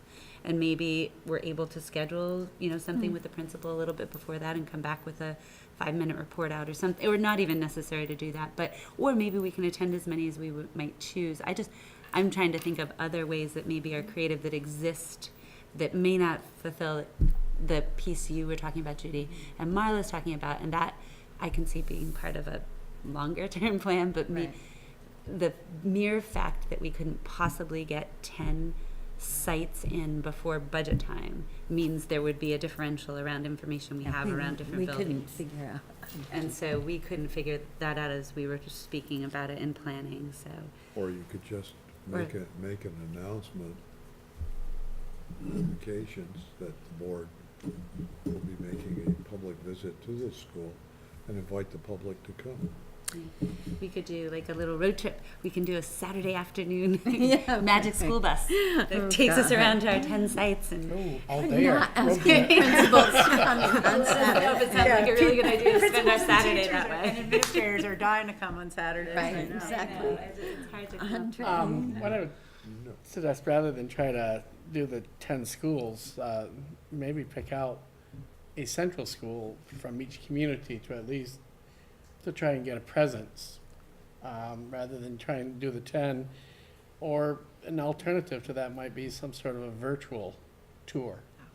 Well, that's an interesting thought. Get the With CT students on with it. a presentation by the principal. Yeah, and put a GoPro on his hat and send them. That's a great idea. actually, that was what I was just going to propose and saying, hey, Andrew Simonetti, in fact, I just saw his brother, doing something there for the road pitch this morning, and I'm going, why not have, if there's a small contingent of us, we just have somebody go and, they take the guided tour with us, That's okay. because that way, at least, if we're getting the presentation for the principal, at least that audio might be on there. And so, hey, what a way to sell our schools besides. And the principals might be able to get the kids involved in creating some kind of And then that also All would right. be I'm accessible to the There are state. definitely strategies that we I think Yeah. we've got enough Yeah. ideas that we can keep working on this. And if we're sharing it among the full board, then so that we don't run the risk of it being an open meeting outside of an open meeting, it would be available on our website. So whatever is created and shared could Yeah. be, referenced in a meeting. and Last attached. comment. Last comment, one of the ways we could begin this venture is by inviting, Mark and I would like to invite all of you to the Friday, August 26th convocation, where we're bringing together all employees from CCSU and ET, and it's going to be in the rink, and Rebecca Holcomb is going to be a guest speaker along with Jillian Piper, and in celebration of the unification, we're going to have a barbecue, and Mark is going to flip burgers. I'm flipping the chicken.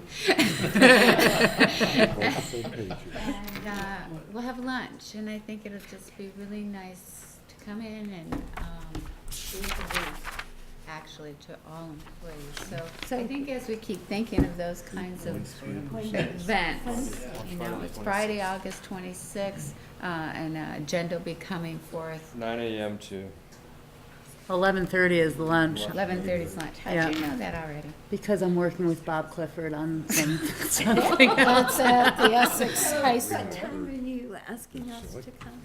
Breakfast is at Probably 8. come at 8 or 8:30. 8 is good because you'll be here early if you can make 8.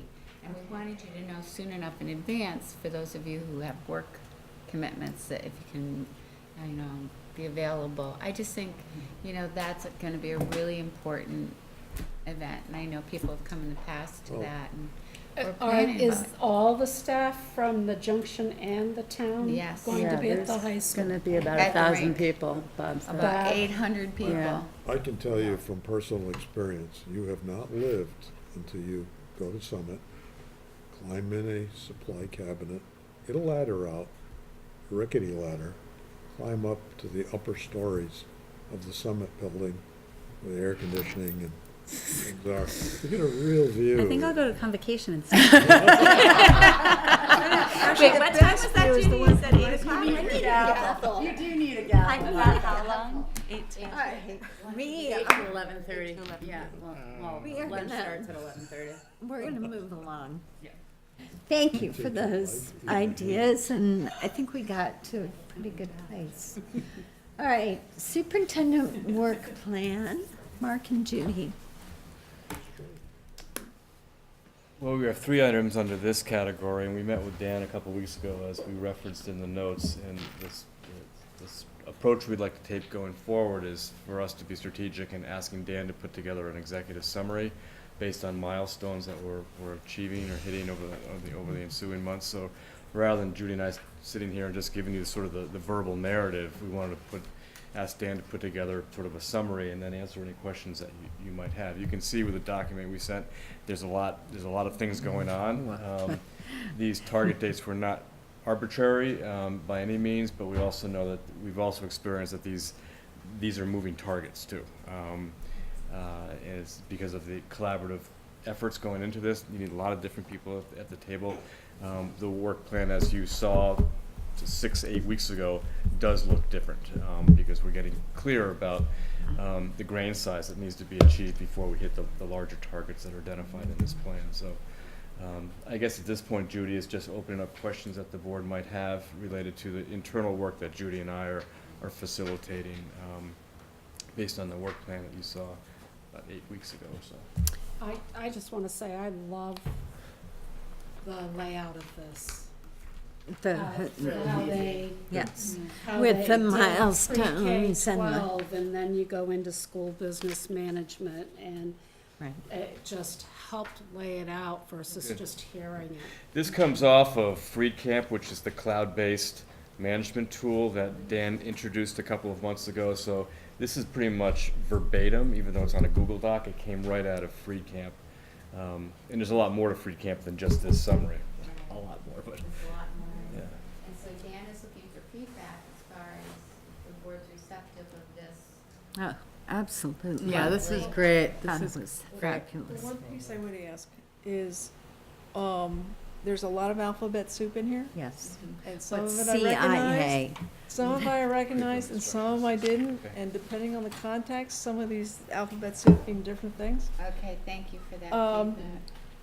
Good And so feedback. I'm still wondering, I've read all the different, I'll get what I don't understand. I have but- the same issue with a couple things. Acronyms. So it's Yeah, good the acronyms feedback, are- keeping in mind that this is a plan that's an internal plan, but we can put together a lexicon or something that what's ELL, what's CIA, so that this Well, makes sense to ELL, you. I knew what that Well, I know, well, whatever, yeah.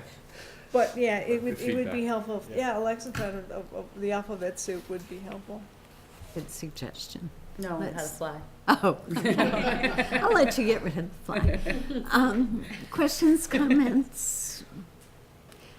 I just had one. I was surprised by the date on the student information system. And if you talked about this at the last meeting and I missed it, I can get updated elsewhere. But the date is not till the district has been in operation for a year.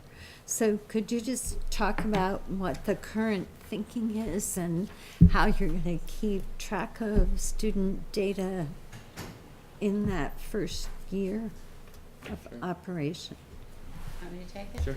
So, this was a recommendation of Dan French, because we're gonna try to do both the financial system and the SIS system in 1 year.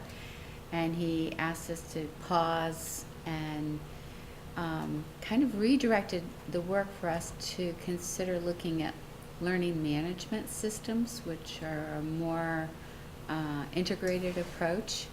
And they're more sophisticated now, where our curriculum would be embedded in it. And so the team that Mark is working with have taken on that research responsibility of learning management systems, LMS. And I think overarching was the concern for the end user, because with the changes in the financial system, where people do POs, and not to change too much too quickly. And our current systems will be able to be in place as ID numbers start to change and all those other pieces.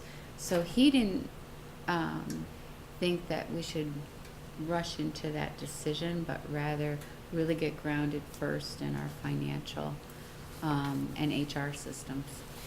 So, Al, I was gonna ask, Infinite Schools was one of the systems that I Infinite recommended Campus. about 5 years ago at a very heated meeting, Mm-hmm. where I thought that a current system that we have now, we were focused more on the management, administrative type things that needed to occur with students versus the learning and adaptive learning and knowing where students were at any given point in time. So it was a dichotomy between the administrative recommendation and versus where I thought the infinite systems approach made a lot more sense from a student perspective. So we're going back, a step back. I hear Dan talk often about interoperability. Yes. And I think that our systems have become more sophisticated now. So as we've had separate systems to do all these things, Right. we're looking at really taking our time to build an integrated system moving forward. So we're starting with Infinite Visions with Tyler for our finance and HR system. And there are pieces to that, along with the learning management system that's being under review right now. And so there's so many systems, I have to tell you, that we really have to be careful not to just pick and choose without that sense of integrated services moving forward. And it might be helpful in the future to bring some experts to the table to provide some more background. The LMS the learning management system that Judy referred to, if you see the milestones, as we're looking at it being in progress, but hopefully for a target date of next July 1st. Not, well, In the student information system, the Oh, SIS okay. lives within the LMS, That's as right. does HR finance, as does curriculum, as does professional development, as does ASOP, which is our substitute. Bless you. My learning plan is so Dan's suggestion is LMS would be the all-encompassing I got you. mothership, and SIS then would fit into an LMS once it's, so it makes sense. Versus sort of the other way around sequence of how we versus the other built way it. around, rather than doing SIS first, then, yeah, So- so we're studying that currently. So it needs to so I do have a question about the finances of all that. If we put it off into that time frame, will we be able to use transition grant funds if we have any? I think that that's the other reason why we should be waiting, because I think your transition funds are pretty much accounted for. So this will give you an opportunity as a board to budget for any recommendations, and we could. For FY18. Yes. FY 18 or 19? Well, FY18 will probably have some recommendations moving forward that, for new systems. Okay, right. Dan has gone through this before, hasn't Not to the degree that the types of questions you're asking. He hasn't. Nobody's gone through this before. Right. But I think he's had it in his head for a long He time. brought LMS into Bennington Rutland SU. Yeah. Kim? I'm just wondering, at the state level, are there systems that they are finding to be best aligned with what they're hoping to gather for data when they are, I know that work is still in progress at the state level for the pieces of data that they want on students. Such a brilliant thought. That there might be some guidance at what aligns well and no talk of that whatsoever. I think Okay. there's a lot of talk, but guidance is, we're short on that. Yeah. Well, they've been so reluctant to do anything because they don't, people are going to say, if you want us to do that, you should pay for it. Mhm. And, you know, the legislature hasn't been willing to come. Right. Ideally, the legislature would come up with the money to pay for both the financial systems and the student data systems, so we could have real data and do real research and make decisions based on data. But I can tell you from years of trying to get that done, not gonna happen. Recommendation for a long time, so that's why we're doing that reverse of saying, okay, there's 11 districts that are looking at unification processes. What if we all choose the same? Right. At least we'll get Force that. them into it and make sure that what they're conceiving at the state level for what they're looking for us to provide them in the way of data would not be in conflict with what we're Right, choosing. and we can get that critical And then you get mass. critical mass and purchasing power. Exactly. That was partially what this That's, means as well. that's why, one of the major reasons we chose Tyler Infinite Visions for our finance. I remember that conversation. Yeah. Thank you. Yeah. Yes. I figured it wasn't lost on you. So important. Other questions or comments on the milestone report? Okay, negotiations update, Judy? I just put together a little timeline, of where we're headed. I'm gonna try a slide. There you got it. So, the month of July, up until, next week, the unified draft proposal's been reviewed by the administration. So this administrative review, we've been collecting feedback on the CCSU ET administrators on the draft proposal in the areas of workday and those that really concern them. So we're collecting that information and revising. Mark and I have met again, continuing to get the administrative insight there.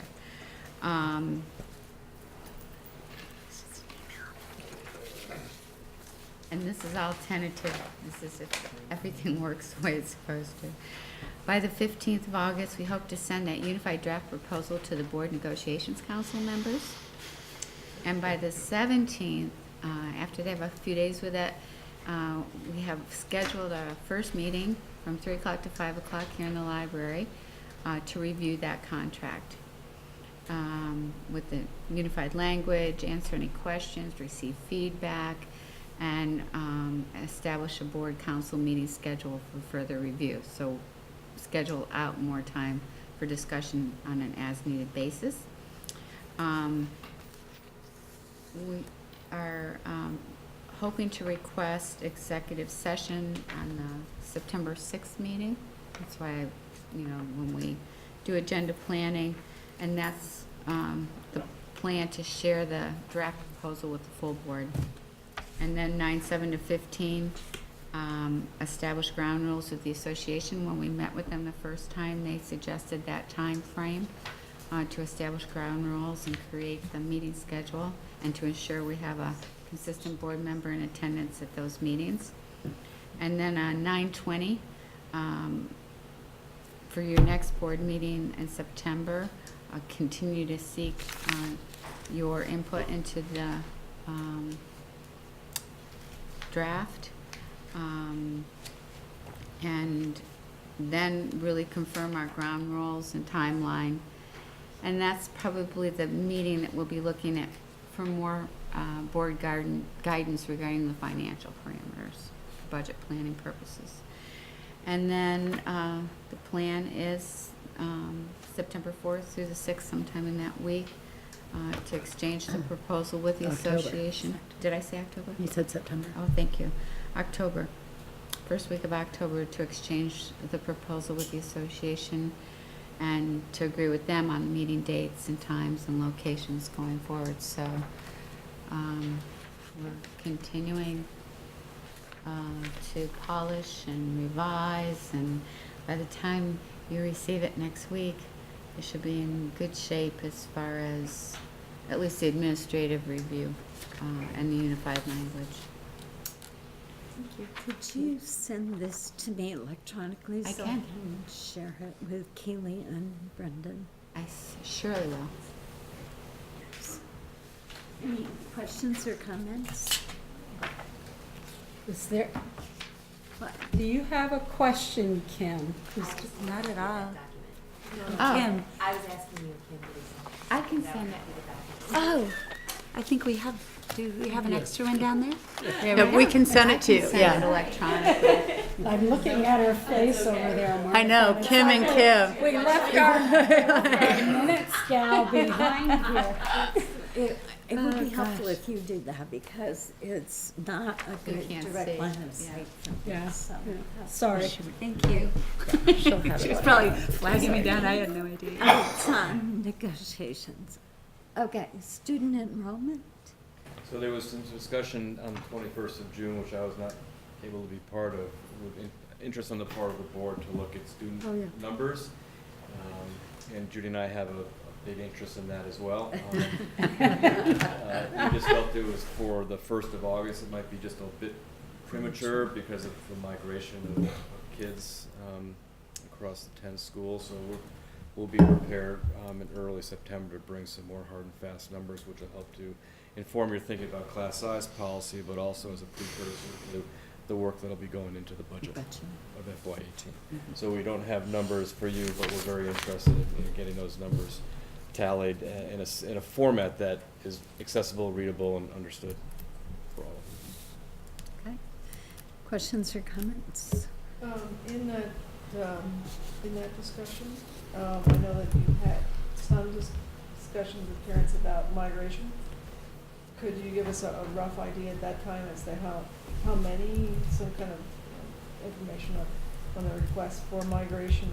Well, I was using to define migration as kids moving in, kids moving out, not necessarily I'm thinking more of, crossing boundaries. I'm moving from the junction to the No. town or whatever, how prevalent is that? Yeah, I mean, my response to that is the question's come to me a half dozen times in the last 10 to 12 months, what the board will be thinking about in terms of policy that allow those things to happen, that to happen. And so I've put it through a policy lens and saying it's premature to talk about what that might look like at this point.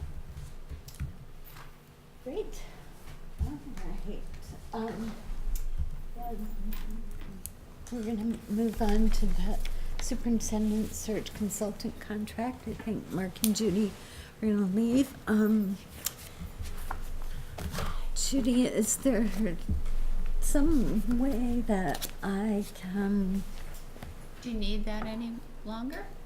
Do you want to get the contracts I don't up? need that. I'd like to Oh, I get can bring the, up the contracts for you. if you could just, I only need Brian's contract up if I could. Okay.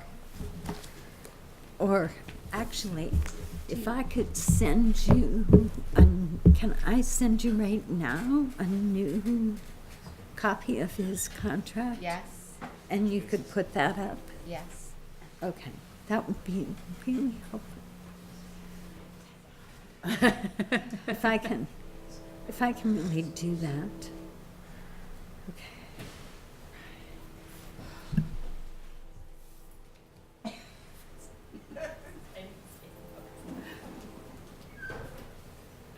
Just a heads up, you've caught us up on time, Martha. I know. And we're only 10 minutes behind. Yes. Good job. Excellent.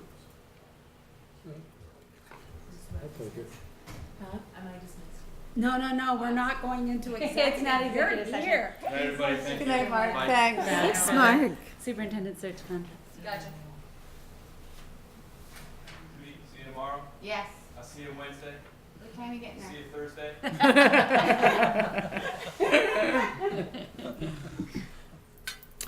Okay, so I send it to your CCSU address. While Judy's pulling it up, let me just frame this conversation.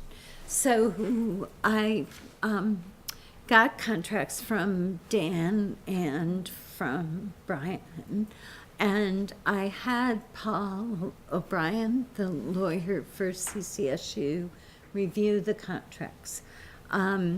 He made a couple suggestions for change.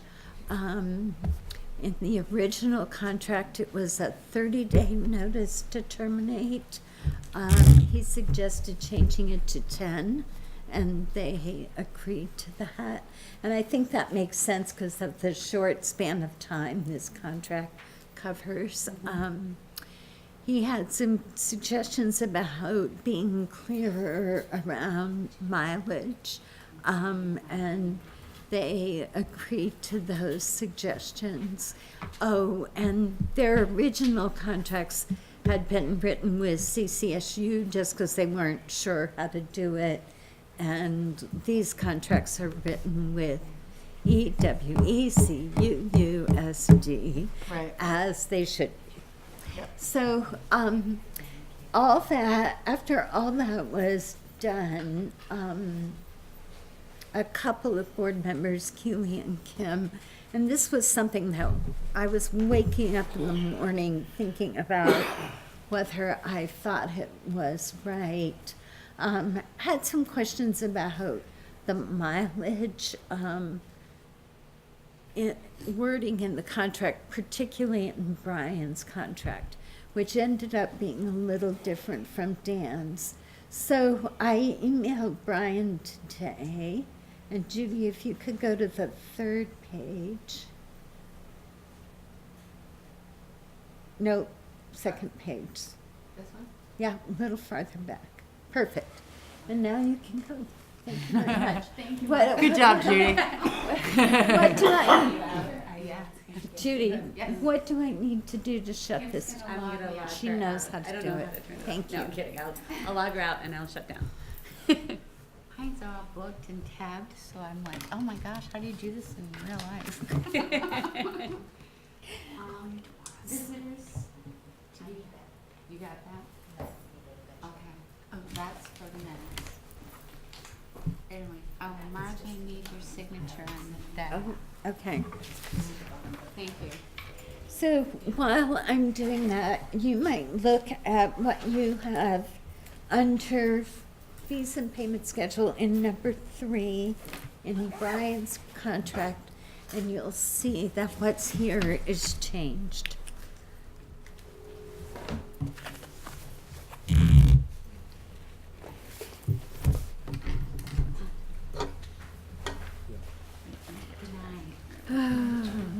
Talk to you soon. Good night. Judy, here. Oh, thank you. Thank you so much for that. It looks like all the changes she talked about are in. The 10 days. So who, Okay.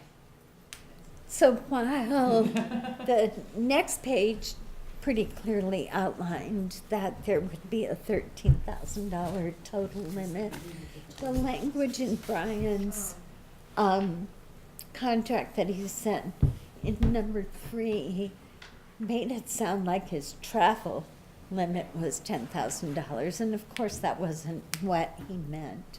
So this is changed, so it's just like, it's pretty similar to Dan's, and it makes it clear that the total services for mileage and expenses won't exceed 10, and Dan's won't exceed 3, and the board at the last meeting had wanted the contracts not to exceed 13.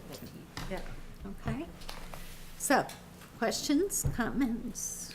It's good. Oh, this is All great. right, then we need to approve the superintendent search contracts with Dan French and Brian O'Regan as presented. I'll make that motion. Okay? I will move. No. No, that's it. Kim I'm made the sorry, mo- I did. I beat you to it. I'm sorry. Thanks, Kim. You're welcome. Is there any discussion? No, that's great. Okay. All right, all those in favor say aye. Aye. Opposed, say nay.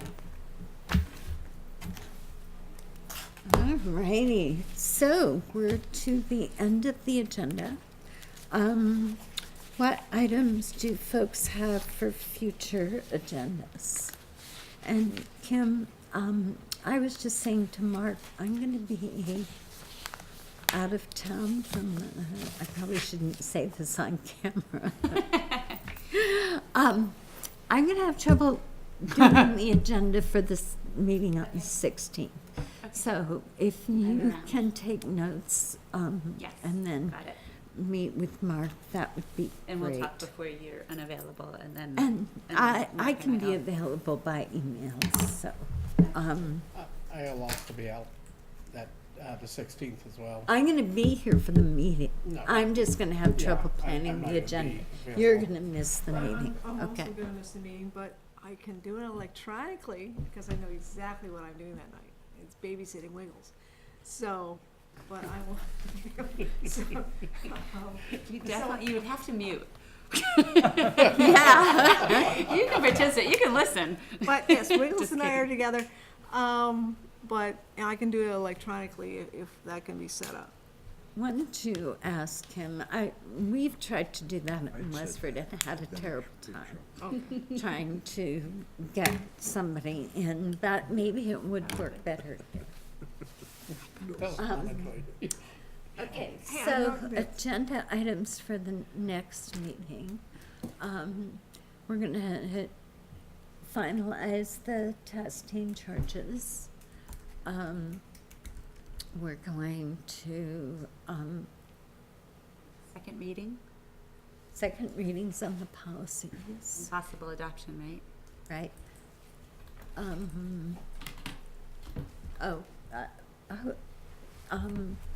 Talk a little bit more about, how to get familiar with the schools, let's just put it that way.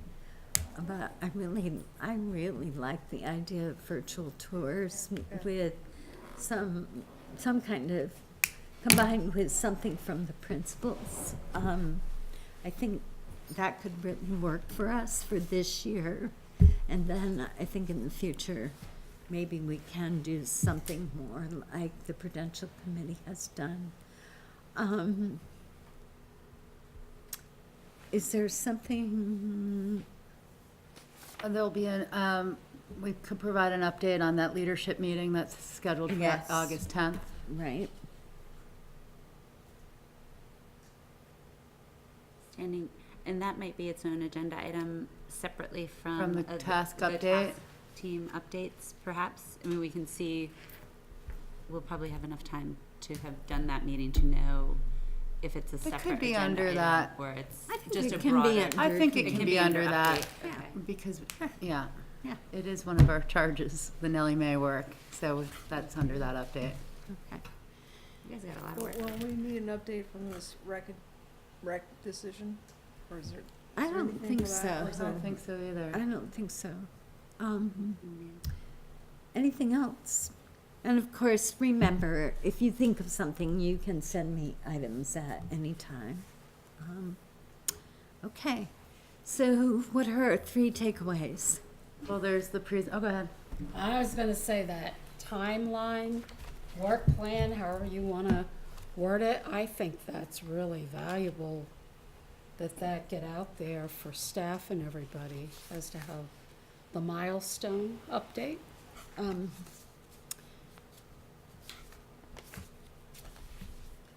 I guess I'm not sure if they're If it's ready ready for for that to be, they're not here. I'd rather not do that till I Not want do to that, make yep. sure that, I assume it's a public document, but I'd like to double check with them. I had 3 things of the presentation by the Rec Governance Committee, that we approved the first reading of the mandated policies, and that we approved the superintendent search contracts. Correct, and the 2 people who are gonna do it. Yep. Yep. And it's And the that's first 3. set of I think those are good. I think the those are first set of 3. mandatory policies, because we'll have many more mandatory policies. Oh, right, There's approved several more mandatory first reading, coming. the first reading of the first set Yeah, of there's mandatory just policies. 22 more to go. Something. You guys are moving right along, though, that's Yeah, right, awesome. yeah, right. First reading of first. So if I look at, I think the date might be wrong here, but, so I think those are the 3 takeaways. approve the I'm going back superintendent to the search next contracts. agenda. And, I think they have August 17th, but I think they mean August 16th. That Dan's going to be present and the board is going to establish a charge for the search committee, the superintendent, I